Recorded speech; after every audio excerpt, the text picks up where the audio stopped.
Lahore high court Rawalpindi bench ने PTI रहनुमा फयाज उल हसन चौहान को रिहा करने का हुक्म दे दिया है। जस्टिस चौधरी अब्दुल अजीज ने फयाज उल हसन चौहान की नजरबंदी को कलअदम करार दे दिया। आपको बताएं कि लाहौर हाईकोर्ट रावलपिंडी बेंच ने पाकिस्तान तहरीक इंसाफ के रहनुमा फयाज उल हसन चौहान को रिहा करने का हुक्म दे दिया है।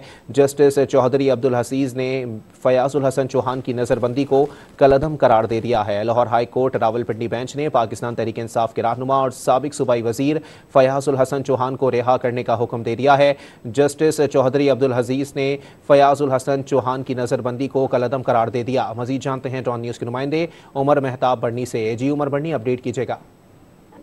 जी बिल्कुल, रावलपिंडी ने पीटीआई रहनुमा फयाज उल हसन चौहान की नजरबंदी के हवाले से Lahore high court Rawalpindi bench ने एक बड़ा हुक्म दिया है। फयाज उल हसन चौहान की नजरबंदी कलअदम करार दी गई है और उनको रिहा करने का हुक्म जो है वो दिया गया है।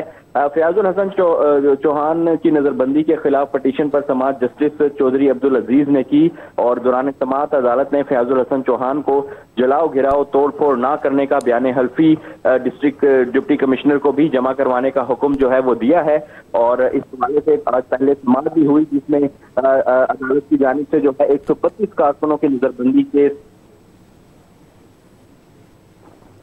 लाहौर हाईकोर्ट रावलपिंडी बेंच ने पीटीआई रहनुमा फयाज उल हसन चौहान को रिहा करने का हुक्म दे दिया है। जस्टिस चौधरी अब्दुल अजीज ने फयाज उल हसन चौहान की नजरबंदी को कलअदम करार दे दिया। अपडेट कर रहे थे उमर मेहताब बढ़नी, आपका शुक्रिया।